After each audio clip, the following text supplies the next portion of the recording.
meeting, and Barkley was not touched in terms of a technical foul.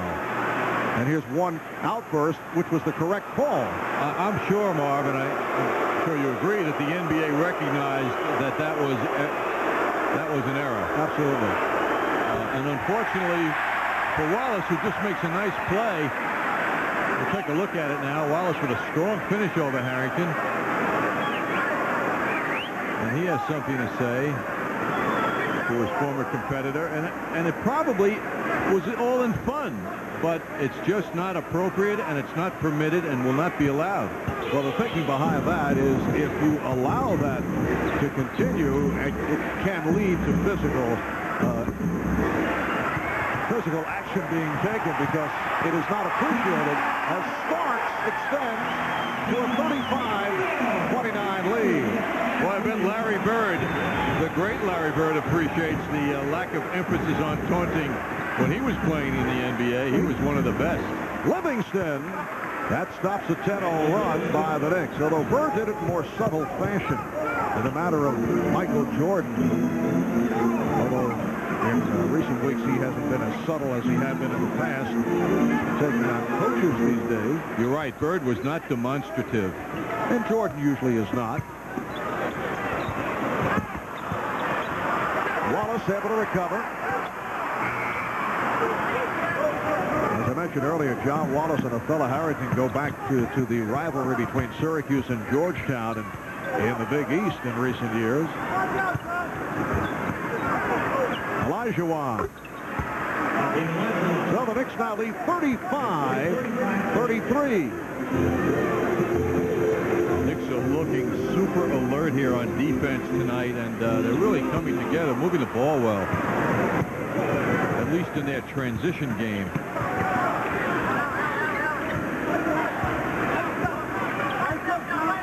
Allen Houston getting set to return. Drexler trying to back Starks. Illegal defense for the second time against the Knicks, so a technical foul will be awarded. You ever find when a player like Drexler is doing what he's doing or trying to do with Starks, how utterly boring it looks? The guy just dribble. I know from my experience, Marv. Well, that's also part of the discussion concerning the illegal defense. Should it remain in the rules, because everything stops on that type of situation with Drexler setting it up one-on-one. People are standing around. Knicks 35 and the Rockets 34. Ellie has returned with Willis. Kevin Willis, high man with 10, leading the Rockets. Chris Childs, high man for the Knicks with 10. John Starks has 8 points. Willis backing Wallace. Oh, he loves that shot. The jump hook from the right side. And Wallace gets to it. Starks. See if they call that in the act. John Starks signaling that it should be a 2-shot foul. Foul on Ellie, his second. And it was before the shot attempt, which was the correct call. Last season, the Knicks took 2 out of 2 against Houston. They have won 4 of the last 5 regular season against the Rockets. Nice fake by Wallace. The crowd loves it. Wallace able to retrieve. Oakley. John Wallace very involved here in his few moments of playing time. Has done a nice job. Olajuwon throwing it. So he's hit 4 out of 5. He has 8 points. And the Rockets able to ward off that 10-0 run by the Knicks, and they reclaim the lead. They're up by 1. 7 unanswered points for Houston. Open shot for Starks. Yes, it's a 3 for Starks. He has been on fire from three-point range. Just under 50% the last 5 games. Knicks by 2. Olajuwon feeling it. And last touch by the Knicks is Matt Maloney replacing Randy Livingston. Knicks are getting good instinctive play by their guards.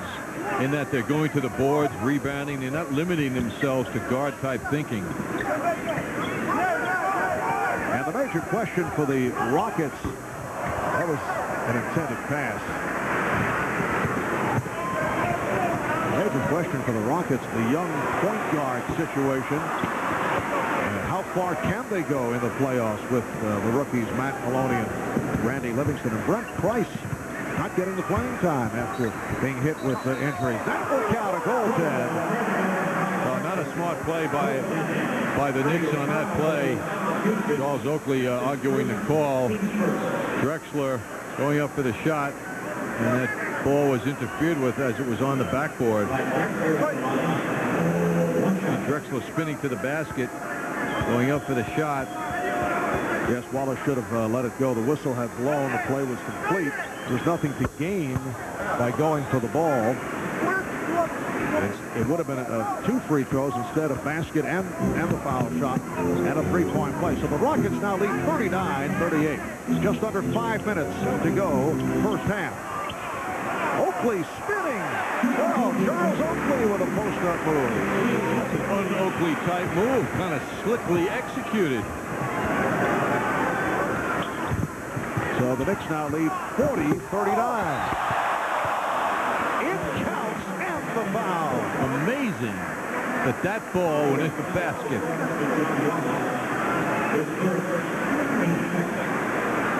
Mario Elie with that soft lead pass. Olajuwon lets one Knick go by.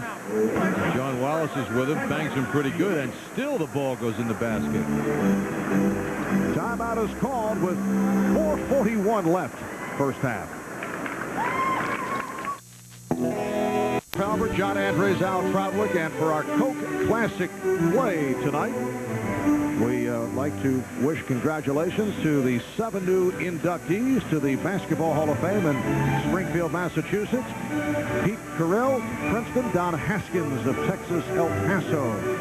2 college coaches who have left major imprints on the sport of basketball. Alex English, now an executive with the NBA. Bailey Howell, one-time Detroit Piston and Boston Celtic. Denise Curry and Joan Crawford, outstanding female players, and Antonio Diaz-Miguel, the Spanish national coach for some 27 years. All will be inducted next September the 29th. Our congratulations to all. It was very heartwarming, I think, for people in this part of the country to see Pete Carrill recognized, an exceedingly humble man who became a giant in the sport at Princeton University for his ability to teach and get players to execute the game the way it's played at its best and most exciting.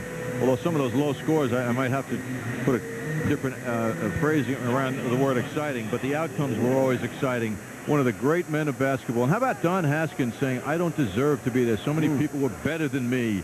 And he cited a man he used to play for, Hank Iva, famous Oklahoma A&M coach. And a very humble response by Haskins. Pete Carrill is now an assistant coach with the Sacramento Kings. Rockets with a 42-40 lead with 4.5 remaining in this first half. Wallace on a pull-up against Olajuwon.